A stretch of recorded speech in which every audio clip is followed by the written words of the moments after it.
Hello, അസ്സാം വലൈക്കും.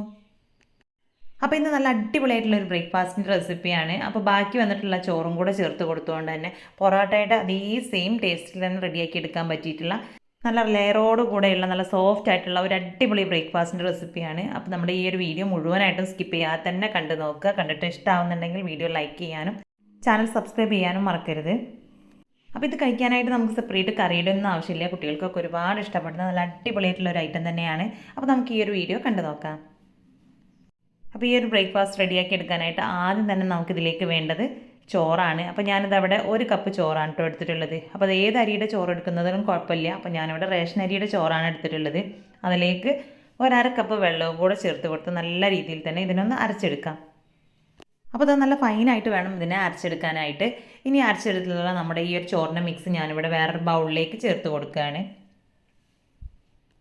ഇനി അടുത്തതായിട്ട് നമുക്കിതിലേക്ക് ചേർത്ത് കൊടുക്കേണ്ടത് മൈദയാണ്. അപ്പോൾ ഞാനിവിടെ 2 കപ്പ് മൈദയാണ് കേട്ടോ ഇതിലേക്ക് ചേർത്ത് കൊടുത്തിട്ടുള്ളത്.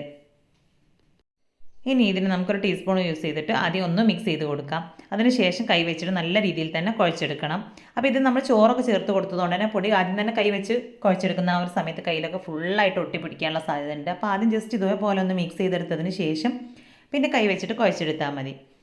അപ്പോൾ ഇതിലേക്ക് നമ്മൾ ചോറ് എത്രയാണോ എടുക്കുന്നത് അതിൻ്റെ ഡബിളായിട്ട് നമ്മൾ മൈദ എടുക്കാം. അപ്പോൾ സെയിം രീതിയിൽ തന്നെ ഗോതമ്പ് പൊടി വെച്ചിട്ടും റെഡിയാക്കി എടുക്കാം കേട്ടോ. അപ്പോൾ നമ്മൾ മൈദ വെച്ചിട്ട് ചെയ്തെടുക്കുന്ന സമയത്താണ് നമുക്ക് ശരിക്കും ആ ഒരു പൊറോട്ടയുടെ ടേസ്റ്റ് കിട്ടുന്നത്. അപ്പോൾ എല്ലാം കൂടെ ഞാനവിടെ മിക്സ് ചെയ്തെടുത്തിട്ടുണ്ട്. ഇനി ഇതാ കൈ വെച്ചിട്ട് തന്നെ നല്ല രീതിയിൽ കുഴച്ചെടുക്കാം. അപ്പോൾ ഇനി ഇതിലേക്ക് എക്സ്ട്രാ വെള്ളമൊന്നും ചേർത്ത് കൊടുക്കേണ്ട ആവശ്യമില്ല. നമ്മുടെ ഈ ഒരു ചോറിൽ തന്നെ ചേർത്ത് കൊടുത്തിട്ടുള്ള ആ ഒരു വെള്ളത്തിൻ്റെ നനവ് വെച്ചിട്ടാണ് ഇപ്പോൾ നമ്മളിതിവിടെ കുഴച്ചെടുക്കുന്നത്. അപ്പോൾ ഫസ്റ്റ് ഇതാ കുഴച്ചെടുക്കാൻ ഇതേപോലെ ചെറിയൊരു ബുദ്ധിമുട്ടുണ്ടാവും കേട്ടോ. അപ്പോൾ അതാ കുറച്ച് സമയം കഴിയുമ്പോഴേക്കും നല്ല രീതിയിൽ തന്നെ കിട്ടും കേട്ടോ.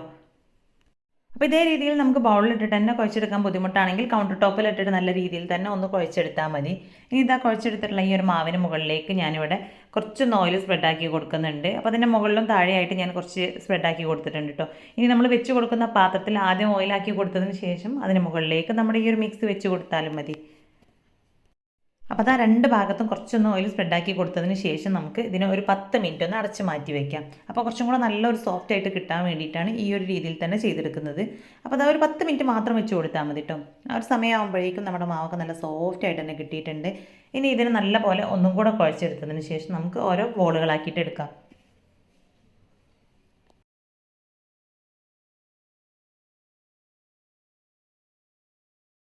അപ്പോൾ അത്യാവശ്യം നല്ല രീതിയിൽ ഫോഴ്സ് കൊടുത്തിട്ട് തന്നെ വേണം കേട്ടോ നമ്മളിത് കുഴച്ചെടുക്കാനായിട്ട്. അപ്പോഴാണ് നമ്മുടെ പലഹാരം നല്ല രീതിയിൽ സോഫ്റ്റായിട്ട് കിട്ടുകയുള്ളൂ. ഇനി ഇതിന് അത്യാവശ്യം വലുപ്പത്തിലുള്ള ഓരോരോ ബോളുകളാക്കിയിട്ട് എടുക്കാം. അപ്പോൾ മൊത്തമായിട്ടും ഞാനിപ്പോൾ അവിടെ 8 ബോൾസ് ആക്കിയിട്ടാണ് എടുത്തിട്ടുള്ളത്. അപ്പോൾ അത്യാവശ്യം വലുപ്പത്തിൽ തന്നെയാണ് കേട്ടോ ഞാനിവിടെ ബോൾസ് ആക്കി എടുത്തിട്ടുള്ളത്. അപ്പോൾ അത് 2 കപ്പ് മൈദ വെച്ചിട്ട് നമ്മളിവിടെ 8 ബോൾസ് റെഡിയാക്കി എടുത്തിട്ടുണ്ട്. ഇനി ഇതിനെ നമുക്ക് ഓരോന്നും പരത്തിയെടുക്കാം. അപ്പോൾ ബോൾസ് ആക്കി എടുത്തതിന് ശേഷം റെസ്റ്റ് ചെയ്യാനായിട്ട് വെക്കേണ്ട ആവശ്യമൊന്നുമില്ല. ഡയറക്റ്റ് ആയിട്ട് തന്നെ പരത്തിയെടുത്താൽ മതി. അപ്പോൾ ആദ്യം തന്നെ കൗണ്ടർ ടോപ്പിലേക്ക് കുറച്ച് പൊടി ഇട്ട് കൊടുക്കാം. അപ്പോൾ മൈദപ്പൊടി തന്നെയാണ് ഇട്ട് കൊടുത്തിട്ടുള്ളത്. ഇനി ഇതിലേക്ക് നമ്മുടെ ഓരോരോ ബോൾസും വെച്ച് കൊടുത്തതിന് ശേഷം നല്ല രീതിയിൽ തന്നെ ഒന്ന് പരത്തിയെടുക്കാം. അപ്പോൾ മാക്സിമം തിന്നായിട്ട് വേണം കേട്ടോ പരത്തിയെടുക്കാനായിട്ട്. അപ്പോൾ സാധാരണ നമ്മൾ പൊറോട്ടയൊക്കെ റെഡിയാക്കി എടുക്കുന്ന സമയത്ത് നമുക്കത് വീശിയെടുക്കാനും ചുറ്റിച്ചെടുക്കാനൊക്കെ ബുദ്ധിമുട്ടാവും. അപ്പോൾ ഈ ഒരു രീതിയിൽ നമ്മൾ റെഡിയാക്കി എടുക്കുകയാണെന്നുണ്ടെങ്കിൽ നമുക്ക് ആ വക ബുദ്ധിമുട്ടൊന്നുമില്ല. കഴിക്കാനായിട്ട് സെയിം നമ്മുടെ പൊറോട്ടയുടെ അതേ ഒരു ടേസ്റ്റ് തന്നെയാണുള്ളത്. അപ്പോൾ മാക്സിമം ഞാനിവിടെ തിന്നായിട്ട് തന്നെ ഒന്ന് പരത്തിയെടുത്തിട്ടുണ്ട്. അപ്പോൾ ഇങ്ങനെ പരത്തിയെടുക്കുന്ന സമയത്ത് നമ്മുടെ കൗണ്ടർ ടോപ്പിൽ ഒട്ടിപ്പോവാതിരിക്കാൻ പ്രത്യേകം ശ്രദ്ധിക്കണം കേട്ടോ. അപ്പോൾ അത് ലാസ്റ്റ് പരത്തിയെടുത്തതിന് ശേഷം ഞാൻ ഒന്നും കൂടെ ഒന്ന് പൊക്കിയെടുത്തതിന് ശേഷമാണ് കൗണ്ടർ ടോപ്പിലേക്ക് വെച്ച് കൊടുത്തിട്ടുള്ളത്. ഇനി ഇതിന് മുകളിലായിട്ട് കുറച്ചൊന്ന് വെളിച്ചെണ്ണ ഓയിൽ എന്തെങ്കിലും ഒന്ന് സ്പ്രെഡാക്കി കൊടുക്കുക കേട്ടോ.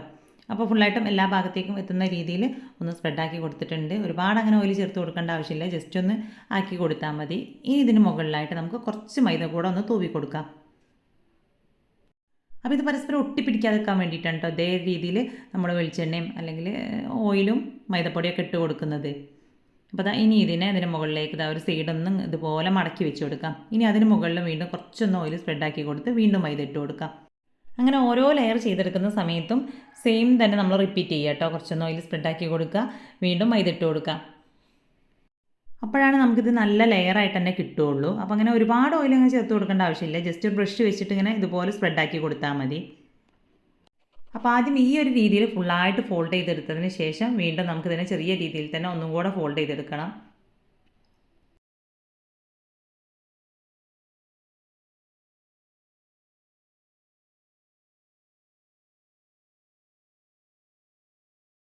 അപ്പോൾ ഫുള്ളായിട്ടും ഇതിനെ നല്ല രീതിയിൽ തന്നെ ഫോൾഡ് ചെയ്തെടുത്ത് കഴിഞ്ഞാൽ നമുക്ക് ഇത് ഒരുപാട് ലെയറായിട്ടാണ് കിട്ടുക. അപ്പോൾ ഇതിങ്ങനെ കാണാനായിട്ട് നല്ല ഭംഗിയാണ് കേട്ടോ. അപ്പോൾ അതാ ഫുള്ളായിട്ടും ഞാൻ ഈ ഒരു രീതിയിൽ തന്നെയാണ് ചെയ്തെടുത്തിട്ടുള്ളത്. അപ്പോൾ ഇത് കാണുമ്പോൾ കുറച്ച് റിസ്ക് ആയിട്ട് തോന്നുന്നുണ്ടെങ്കിലും ചെയ്യാനായിട്ട് വളരെ സിമ്പിളാണ്. അപ്പോൾ അതിൻ്റെ ആ ഒരു എൻഡിങ്ങിൽ ഇതേപോലെ കുറച്ചൊന്ന് ബാലൻസ് വരുന്നുണ്ടെങ്കിൽ ഇങ്ങനെ ഒന്ന് പ്രസ് ചെയ്ത് കൊടുത്താൽ മതി. അപ്പോൾ അതാ കാണാനായിട്ട് ഈ ഒരു രീതിയിലാണ് കേട്ടോ ഉണ്ടാവുക. അപ്പോൾ ബാക്കി എല്ലാതും ഞാൻ സെയിം രീതിയിൽ തന്നെ പരത്തിയെടുത്തതിന് ശേഷം ഇതുപോലെ ഒന്ന് ഫോൾഡ് ചെയ്ത് വെച്ചിട്ടുണ്ട്.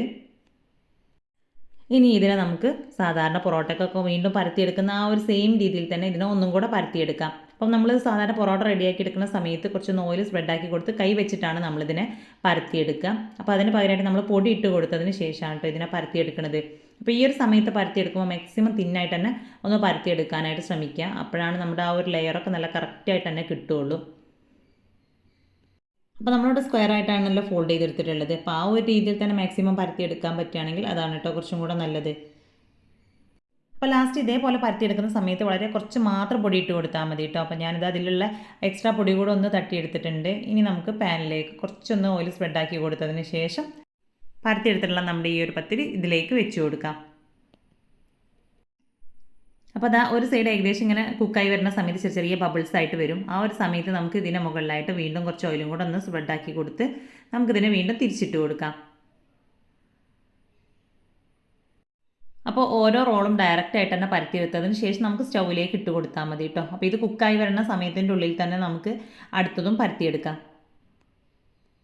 അപ്പോൾ ഇത് നമ്മൾ ഓരോന്ന് തിരിച്ചിട്ട് കൊടുക്കുന്ന സമയത്തും ഇതിൻ്റെ മുകളിൽ ഓയിൽ സ്പ്രെഡാക്കി കൊടുക്കുന്നുണ്ടെങ്കിലും ഒരുപാട് അങ്ങനെ ഓയിൽ ആവുന്നൊന്നുമില്ല കേട്ടോ. നമ്മളതൊന്ന് ബ്രഷ് ചെയ്ത് കൊടുക്കുന്നതല്ലേ ഉള്ളൂ. അപ്പോൾ എല്ലാ ഭാഗത്തേക്കും ആ ഒരൊറ്റ ബ്രഷിലുള്ളത് തന്നെ നമുക്ക് സ്പ്രെഡാക്കി കൊടുക്കാനായിട്ട് ഉണ്ടാവും. അപ്പോൾ ഇത് നമ്മളിങ്ങനെ തിരിച്ചിട്ട് കുക്ക് ചെയ്തെടുക്കുന്ന സമയത്ത് അത്യാവശ്യം നല്ല രീതിയിൽ തന്നെ പൊങ്ങി വരും. അപ്പോഴാണ് നമുക്ക് ആ ഒരു ലെയറും നല്ല രീതിയിൽ തന്നെ കിട്ടും കേട്ടോ. അപ്പോൾ അത് രണ്ട് സൈഡും അത്യാവശ്യം ഗോൾഡൻ കളറായി വന്നിട്ടുണ്ട്. ഇനി നമുക്കിതിനെ പാനിൽ നിന്നും മാറ്റി കൊടുക്കാം. അപ്പോൾ സെയിം രീതിയിൽ തന്നെയാണ് ഞാൻ ബാക്കിയുള്ളതെല്ലാം തന്നെ ഇവിടെ കുക്ക് ചെയ്തെടുത്തിട്ടുള്ളത്. അപ്പോൾ അതാ ഇതുപോലെ നമ്മൾ തുറന്ന് നോക്കുന്ന സമയത്ത് ഒരുപാട് ലെയറായിട്ടാണ് കേട്ടോ ഇതുള്ളത്. അപ്പോൾ നമ്മളിത് ലെയറാക്കി കൊടുക്കുന്നതിനനുസരിച്ചാണ് നമ്മളിത് കുക്ക് ചെയ്തെടുക്കുന്ന സമയത്ത് നമുക്കിതിലേക്ക് ആ ഒരു ലെയർ വരുള്ളൂ. അപ്പോൾ നല്ല തിന്നായിട്ടാണ് ഓരോ ലെയറും ഉള്ളത്. നമ്മൾ കടലാസ് പോലെ തിന്നായിട്ടുള്ളതെന്നൊക്കെ പറയില്ലേ, ആ ഒരു രീതിയിൽ തന്നെയാണ് നമുക്ക് ഓരോ ലെയറും കിട്ടിയിട്ടുള്ളത്. നല്ല സോഫ്റ്റാണ് ഇത് കഴിക്കാനായിട്ട്. അതേപോലെ തന്നെ നല്ല ടേസ്റ്റുമാണ്. സാധാരണ നമ്മൾ പൊറോട്ട കഴിക്കുന്ന സെയിം ടേസ്റ്റ് തന്നെയാണ് കേട്ടോ ഇതിനുള്ളത്. അപ്പോൾ ഇത് ചൂടോട് കൂടെ തന്നെ കഴിക്കുന്ന ഒരു സമയത്ത് നമുക്കിതിലേക്ക് സെപ്പറേറ്റ് കറിയുടെ ഒന്നും ആവശ്യമില്ല. അപ്പോൾ ഇത് ബ്രേക്ക്ഫാസ്റ്റ് ആയിട്ടോ ഡിന്നർ ആയിട്ടോ ഒക്കെ നിങ്ങൾക്ക് റെഡിയാക്കി എടുക്കാവുന്നതാണ്. അപ്പോൾ ഇന്നത്തെ നമ്മുടെ ഈ ഒരു വീഡിയോ ഇഷ്ടമായിട്ടുണ്ടെങ്കിൽ ലൈക്ക് ചെയ്യുക.